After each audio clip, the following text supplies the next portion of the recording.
Okay, this is going to be a video on Christmas.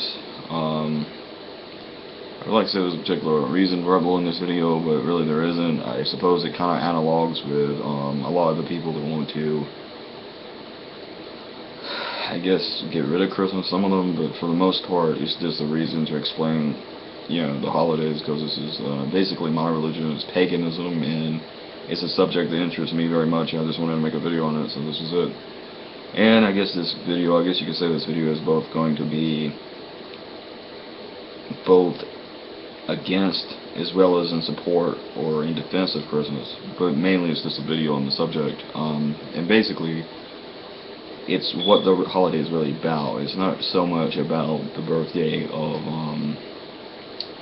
the Christian founder or prophet or whatever you want to call him, Jesus. It's actually more about sun worship, which is pretty much what my religion is. I would call it, some people call it astral theology, but it's basically paganism. I'm pretty much a pagan, neo-pagan, though I don't really identify with any specific group, but yeah, I mean, that's essentially what it is. And it's basically in Egypt, or maybe even Samaria. You go a long ways back with this, you can go a long ways back with this, and basically the sun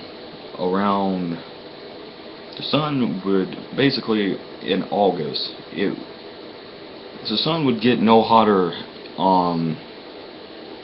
about July, no, actually the first day of summer. The sun would get no hotter than the first day of summer, and it would be doing just fine and very good until I think about August, sometime around there, and then where it meets, as it crosses the zodiac, it gets the hottest on the first day of summer, and then it meets the Scorpio, I believe in August, and that's where they get the Judas kiss Jesus thing from. Basically, the sun receives Scorpio's kiss. So Scorpio, essentially, it basically dies in August, and they call it the great Son of God has fallen, the death of the Son of God, the sun, and it falls further and further down until December 22nd. It gets no further than that, and it stays in the exact same place for about 3 days. That's where they get the sun had died, or Jesus died and he was dead for 3 days.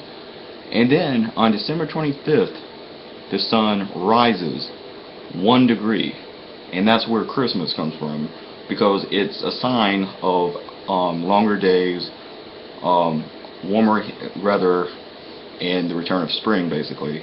And that's why you celebrate Christmas, or Christmas. The great Christ, the anointed Son, the Son of God, has risen on December 25th. And then on Easter, around spring, the first Sunday after the first day of spring, and this is why this is, and it's on a Sunday, and that's why you celebrate in Christianity. You celebrate the Sabbath on Sunday. It's supposed to be Saturday, but they changed it to Sunday because it's sun worship. And basically, on Sunday, the first Sunday after on Sunday, the first Sunday after spring, the first day of spring, you celebrate, or sometime in there, I could be getting that wrong, but anyways, you celebrate Easter. Basically, you're supposed to celebrate Easter. That's when people celebrated Easter, because the sun has now risen and spring has returned, and that's the other thing. But basically, Christmas really is more about the sacrifice, death, and then rebirth of Christ, or the sun, And Easter is the same thing, pretty much, and that's why you celebrate it. And then again, on the first day of summer, it gets hotter, the sun is reigning, Christ is reigning, Christ's kingdom, earthly kingdom is here. And then in August, he meets Scorpio, Judas, he dies, and it's the same thing over again. And that's what Christmas is. And that's pretty much where the whole battle of light and darkness in Christianity comes from, and it's all sun worship. It's light worship, which is pretty much what I believe is a big part of the Luciferian satanic religion, which is what I'm a part of. But that's essentially where it comes from, so P666.